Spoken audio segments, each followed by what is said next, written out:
Hey, welcome back to the Disney Plus Everyday Challenge, and today we have Marvel's Secret Invasion. This is the brand new series that just premiered an hour ago or so.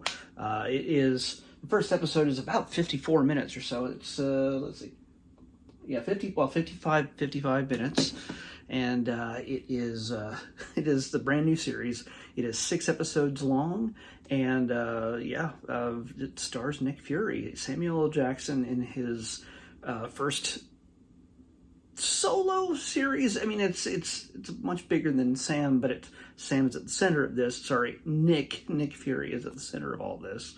Although you'll see a lot of familiar faces in this. I'm not going to spoil everything, of course. This is brand new, and I'm not going to spoil any plot points or surprise appearances or anything else. I mean, I'm going to talk about the stuff that you pretty much already know. If you don't want to know anything, why are you watching me before you watch the thing itself? It doesn't make any sense. But I'm not going to spoil anything just in case you're like, oh, well, let me find out what this guy thinks before I bother digging into more entertainment of the thing I love. So anyway, this stars Samuel L. Jackson. Kobe Smulders is back as Maria Hill. We see Martin Freeman in this as well. You recognize him. I don't know why I can't say his name, his character's name. Come on, my brain. Agent Everett Ross. You've seen him in the. He's all over the place, but mainly in the Black Panther films. He was also Bilbo in the Hobbit films. And so many other things. He's all over the place. But he's in this.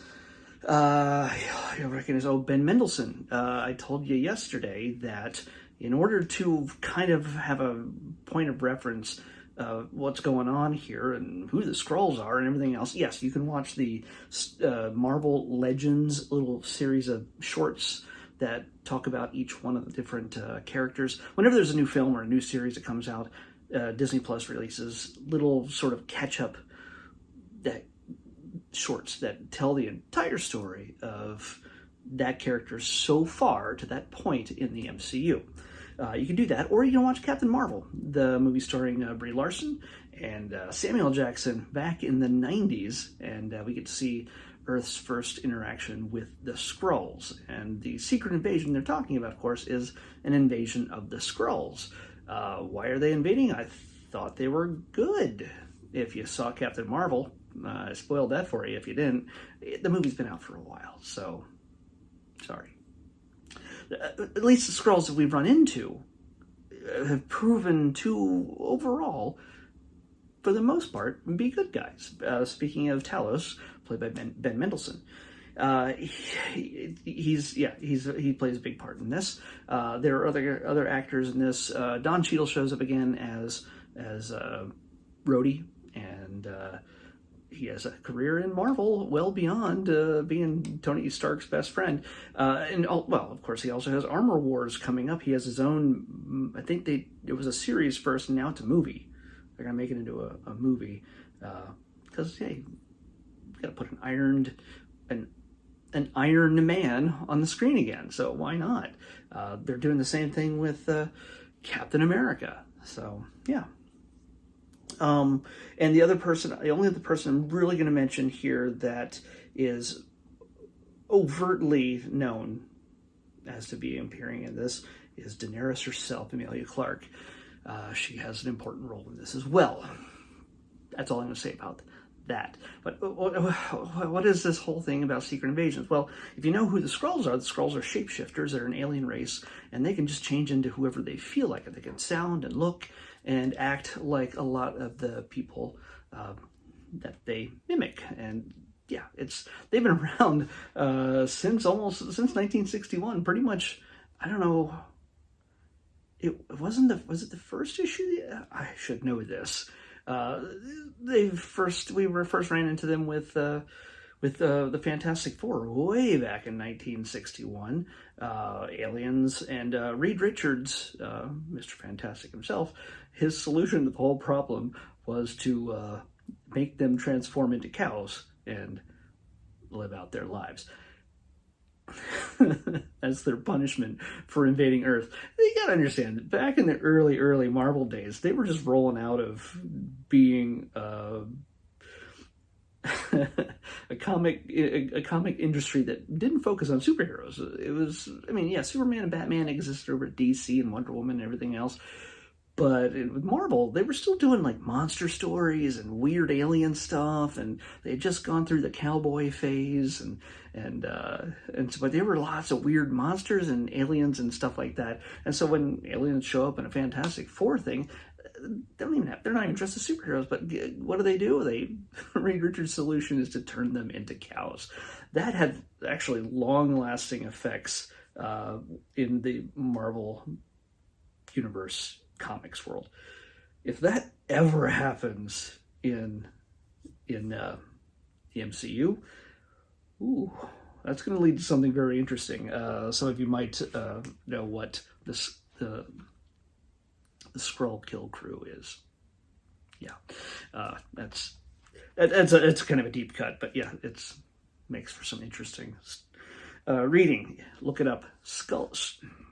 Skrull Kill Crew. There are two different series, at least, that one that's much older and one that's just happened in the last few years that kind of, I think, rolled out of this. This is the story that this show borrows the name from. And I'm going to give you a little hint here in case you don't already know. Most of the stuff, most of the movies, most of the TV series, or the big events such as Thanos coming and snapping his fingers and wiping out half of everybody in existence, all those stories were inspired by stories that came in the comics, of course. Not all of them are exactly the same. Of course, the Thanos story in the MCU is not the same exact story as the Infinity Gauntlet story in the Marvel comics, and same thing with Secret Invasion. Do not expect this to be anything like this comic. I highly recommend this, though. It's actually kind of a fun kind of way of, if you're not a Marvel fan, this will kind of be confusing, but longtime Marvel fans know that this really set things up. That brought a lot of characters back from the dead, because turns out when they died, they were Skrulls, or it also reset a lot of things in the Marvel universe. Not reset, but it sort of redirected things in this. Spoiler: one of the bad guys, I don't want to ruin who it is, becomes the hero of the story, and so much so that the Avengers are no longer needed, and he makes his own Dark Avengers, which we might get a view of in the future, sometimes in the MCU. Maybe. We are also, I mean, the Thunderbolts appear in this also, so they're doing everything in the Marvel Cinematic Universe very much out of order from what things went in the comics. So again, never expect things to be one-to-one, but if you like the idea, the concept of this struggle, somewhat of the point of both stories are similar. How they go about it. So far, I've only watched one episode because that's all that exists. So far, one episode. It shows that somewhat of the same goal is at play here. But, yeah, things are going to go a lot different. I'm pretty sure. It has to, because half those characters that exist in that comic do not exist the exact same way in the MCU. So, is it worthwhile? Yeah, absolutely. This is you know how we talk about superhero, the Marvel Cinematic Universe. It's not just a superhero collection of movies. It's not just, hey, we're going to put on tights and just punch people. It's never just about superheroes. It's very often we get stories that fit different genres. Superheroes isn't necessarily a genre in this sense. It can be, but when it comes to Marvel films, they very much like to tell stories set in the world outside your window, like Stan used to say a lot when it came to the comics. But it's our real world, and it is Also, in it is the type of movies we like to see. The Guardians of the Galaxy is sci-fi. Winter Soldier is like espionage, spy thriller, action film. And of course we get comedies when we have count Deadpool and even Guardians and we get lots of other things that we get horror in Werewolf by Night, stuff like that. So we get Marvel taking its characters and putting them into stories that sort of grow out of different genres, and it keeps them from being the same thing. I know that people say, yes, the storyline concepts for a number of different characters are somewhat the same. I will not say what they are, but it can be redundant at times, but very much the execution of the stories are very much not just, I'm going to put on a cape and punch people. There's a whole lot more to it than that. So what we're going to see in this is a big spy thriller, and you can't trust anybody. You can't believe that anybody is who they say they are, because what if that person you trust just happens to be a Skrull? And that's the big mystery. And who can you trust? We have a Nick Fury here who is coming back from the snap after, you notice that, you remember when Thanos snapped at the end of Infinity War, the very last scene, the after credits scene, in case you didn't stick around for that, was him and Maria Hill dusting away. And what's he been up to since? Well, we find out. Well, we've seen him here and there since. Why was he there? What is that place? We get a hint of that. But we find him very much on Earth now, and not so much wearing the eye patch, you notice here. Yeah.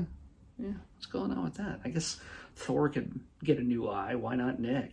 Because Thor got his eye poked out in Ragnarok, I think. Yeah. No.